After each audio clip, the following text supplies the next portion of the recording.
Okay. When they put the countertop squeezed in between the cabinet and the column, the drawer doesn't close anymore because of the handle. So I'm gonna have to carve the handle into the drawer front. Okay. So a little bit more extra work for us. Yay! So what I had to do is actually carve out the thickness of the handle into the top edge of the drawer, which is standard practice. It's something that is being done on edge pull handles. But it's something that I don't really like to do. So yeah, because we have to remove the panel because they're gonna put the backsplash first. Okay. And then we're gonna place it back so that we don't risk having it scratched. But now, because the backsplash is so tall and it's one piece, they want to lift it up.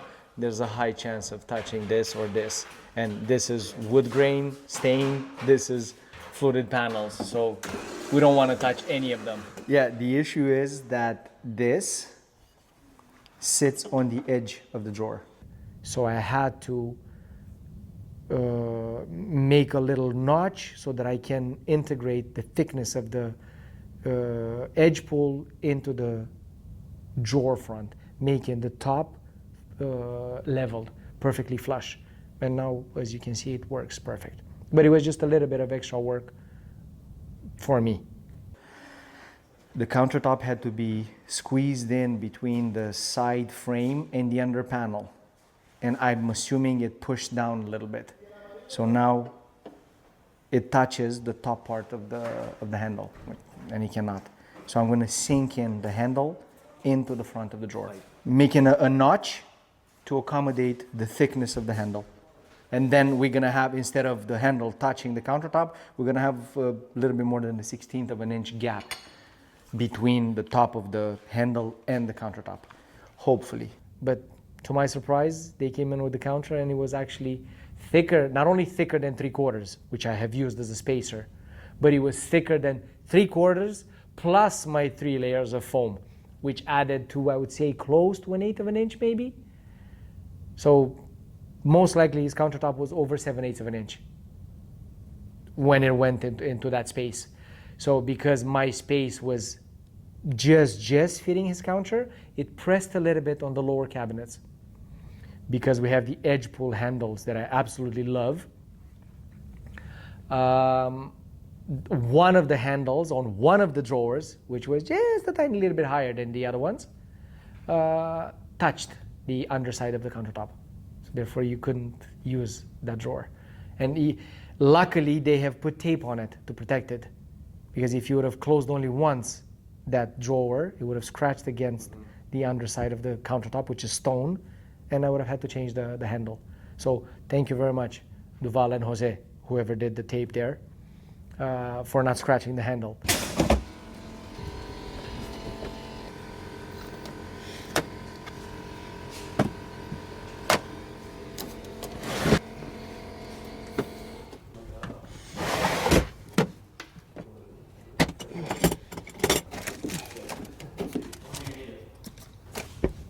There's a interesting design feature there to where we have the frame that's against the wall and then continues onto the ceiling above the cabinetry. Was designed to sit on the countertop and then be continued under the countertop, making it look like the frame goes through the countertop. So there were two ways of achieving this. It's either we put one continuous column in our wood, and then the counter guy just cuts the countertop and leaves a little lip in the front going over our frame. But that would mean that he would have to cut perfectly with the shape of our column. Or the continuous looking column has actually a slit or a little bit of space for the countertop just to slide in between. I have asked Duval, like, what's the thickness of the countertop? He had told me 3/4 of an inch.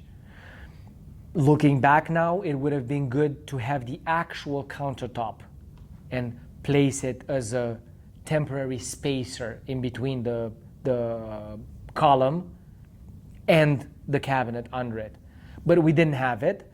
I just went with the 3/4 of an inch, which I have leftover pressed wood, and I have added 2 or 3 layers of foam on it, making it thicker, therefore compensating for whatever adhesive or he might have to add to the countertop, if any. So I was expecting actually that gap to be a little bit bigger than the countertop, but that wouldn't have been a problem because there's like techniques of solving that issue where you shim the underneath of the countertop, lifting it so that it touched the column. That's what I thought is going to happen.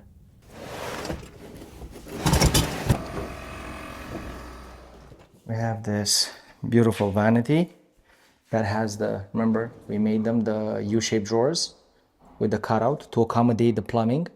And you can see actually the one at the bottom, if you look, how nicely it clears the P-trap and the drain. This one here clears the P-trap and the water lines. If the plumbing would be left the way it's done right now, the drawer has to be changed. And it's gonna have to be changed drastically to almost half of the size. If the client, project manager, and plumber decides that they're gonna leave the plumbing that way, which I'm okay with. We can do it, no problem. But then it's not how it was intended to be used, that drawer. And I don't think it's something that could not be easily addressed by a plumber. Then we did the same thing here. Bottom one, if you look closely, how it's super, super tight to the plumbing and the water line. Everything works perfect. But then we have this one. And this, even though we allowed so much real estate for them to do the plumbing, what happened? We're putting the drawer in. Again, I completely understand why it happened. It was the easiest way for them to do it and the most common sense way of putting 5 valves in such a small space. And it's actually super close to the back. It doesn't come all the way to the middle of the cabinet, but it just spread out too wide. The drawer is supposed to be closed. That's all the way it goes. Because what had happened, they have put the mixing valve or something for the shower inside there. And as you can see inside, we have, instead of 2 lines, we have now 5 lines of water. And we have 5 different valves and a T-shaped splitter. And again, now we could shorten the drawer even further, losing even more space, or the plumbing is going to have to be relocated so that it ends up in the allocated space in the drawer. Again, I could see why it was done like that. It's way more convenient for the plumbing team, but unfortunately it doesn't work with what has been planned for this vanity. It was supposed to have 2 functional pullouts, and right now it doesn't. Again, there's nothing wrong with the execution, the way it was done, and it would work if you would just be like, homeowner, project manager would be like, no, yeah, we're okay with just modifying the drawer and leaving the plumbing the way it is. But when we went there, I have noticed that there's another way of doing that actually, that would work with the initial design of the vanity and the allocated space within the fence of that drawer. And I've just pointed it out to the project manager. Now we'll have to see. Will the plumber decide to do it the custom way or leave it the stock way? And this is gonna help us, or not help us, decide for us how we move forward. Do we notch that drawer and we make it less deep to accommodate the existing plumbing, or the plumber would do it in the non-traditional way of adding another 90-degree? And I get it, there's significantly more work for them in doing it that way. But in the same tone, it was significantly more work for us to do drawers with fences. So we took on that extra work. So sometimes there is something that we could do to make it work. Unfortunately, this time the plumbing is going to have to be modified to accommodate the drawer, because that's how the vanity was designed. Which again, I could, like I said, shorten the drawer, but we are modifying the functionality of the vanity just to accommodate a faster route for the plumbing team. Sometimes it works, sometimes it doesn't.